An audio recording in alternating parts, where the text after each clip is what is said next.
Então, você precisa, primeiro de tudo, estar em um ambiente onde você erra, aonde você vai errar e aonde está tudo bem.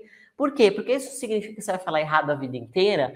Não, isso significa que no processo de aprendizagem, você mesmo vai tomar consciência e vai começar a corrigir a sua fala, assim como você fez em português, né? Se a sua mãe ficasse o tempo inteiro te interrompendo, menino, fala direito, fala cadeado, fala bicicleta. Imagina falar bicicleta em uma criança de 2 anos de idade, é uma palavra extremamente complexa. Ele precisa alinhar um monte de musculatura para conseguir falar, pronunciar a palavra bicicleta. Entende? Então, no inglês, esse processo também vai acontecer. Ele também vai acontecer de você ter que treinar os seus músculos para fazer certos sons que hoje você não consegue produzir. E às vezes tem sons que nós não conseguimos produzir nem em português, não é? Falar, por exemplo, vou lá na Leroy. Fala isso rápido para você ver que difícil. Fala aí bem rapidinho. Os originais estão se desoriginalizando. Fala essa frase em português.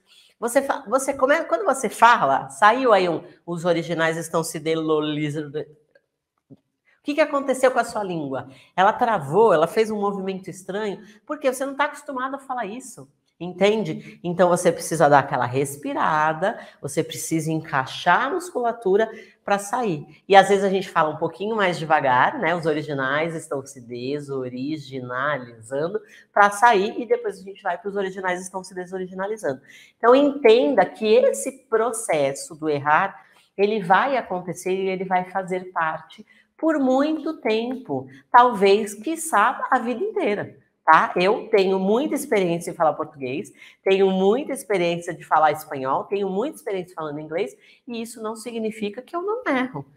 Mas errar não é um problema, não é o que causa ruído na minha comunicação. Eu consigo me comunicar independente desses pequenos detalhes que a grande maioria dos alunos faz o quê? Quando ele está conversando, o que vai acontecer quando a pessoa está conversando com você? A pessoa faz assim, o aluno de inglês faz muito isso. Yesterday, I went, I did go. Não, peraí, não é I did go, é I went. Ele mesmo se corrige e ele bota uma luz, né? Ele faz isso aqui, ó, ele bota uma luz naquele erro que ele está fazendo. Ó, presta atenção, eu estou errando aqui, tá? Ou senão ele pede desculpa. I'm sorry for my English. Sorry pelo quê? Você está no processo de aprendizado, vai lá e faz o que precisa ser feito. Para de ficar focando nos seus erros e vai lá se comunicar. Então, para você começar no passo a passo de perder o medo, a primeira coisa que você tem que entender é que trabalhar a sua autoconfiança é muito importante. Tia, como que eu trabalho a minha autoconfiança para falar inglês? Só fazendo. Então, você precisa de practice over practice over practice over practice. Você precisa mexer músculo, você precisa falar em voz alta, você precisa fazer essa movimentação toda, né, para você conseguir desenvolver. Sabe uma coisa muito maluca? A grande maioria dos alunos nunca se ouviu falando inglês. Eu nunca sei, eu não sei nem como que a minha voz é quando eu estou falando inglês. Então, essa é a primeira coisa que você precisa fazer. Acostume-se com a sua voz em inglês. Como que ela é? Será que você vai achar estranho? Então, primeiro de tudo, você precisa se escutar em voz alta para que você consiga falar, para que você consiga perder esse medo, essa timidez. Então, olha só, uma coisa que você pode começar a fazer, que é um primeiro passo para quem tem muito medo mesmo de se expor, não é chegar lá no seu trabalho amanhã e começar a chamar o seu chefe americano e falar, ok, let's get started, let's get down to business, let's have a conversation in English. Não é isso que eu estou pedindo para você fazer, tá? Então, a primeira coisa que você precisa fazer é acostumar você mesmo com a sua voz em inglês, perde a vergonha do espelho. Vai na frente do espelho e fala inglês, olhando no espelho, se olhando, olhando como fica a sua cara, como fica a sua voz. Só aí você já está fazendo um processo. Lembra que eu falei para vocês? A autoconfiança, ela vem do fazer. Ela não vem do você ficar escutando, você ficar aplaudindo o sucesso dos outros, de você ficar vendo vídeo. A gente só destrava, só abre chavinha quando você começa a elaborar as coisas aí, de fato, no músculo, na boca, mexendo a boca. A primeira coisa também que você tem que colocar na cabeça, quando você começar, você não vai começar falando que nem a Beyoncé. Você não vai começar falando inglês maravilhosamente bem, com todas as pronúncias perfeitas. E se você ficar esperando isso acontecer, você não vai falar inglês nunca, meu amigo.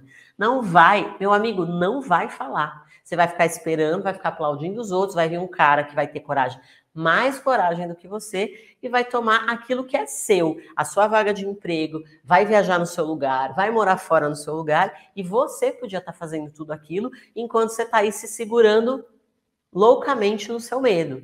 Entenda, quando você começar esse processo aí do espelho, de falar, de se olhar falando, você vai falar devagar.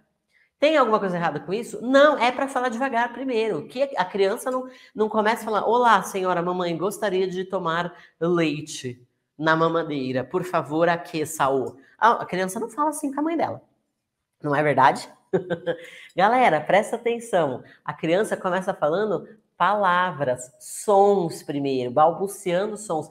Quando ela começa desse jeito, por que ela começa desse jeito? Porque ela está ensinando a musculatura dela a funcionar.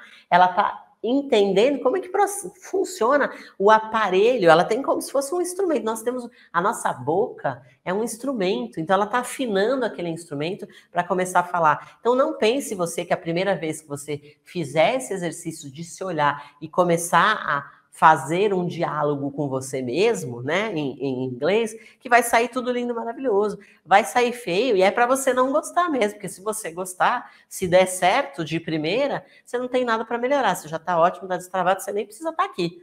Agora, se você chegar lá e falar assim, nossa, mas eu não gostei, ficou horrível, o som da minha pronúncia é ridículo. É para ser ridículo mesmo, gente. Não é para ser bom, é para ser ruim, né? Porque é do ruim que a gente vai melhorando. A criança não começa falando de maneira toda construída, bonitinha, com as frases corretas, nem com a pronúncia correta, né? Ela vai começar desse jeito. Então, se permita. E se você está no seu ambiente, sozinho, você com você mesmo, você não está ali se expondo ainda, tá? Porque eu acho que, de fato, para você ganhar confiança, você vai precisar passar pro processo de se expor.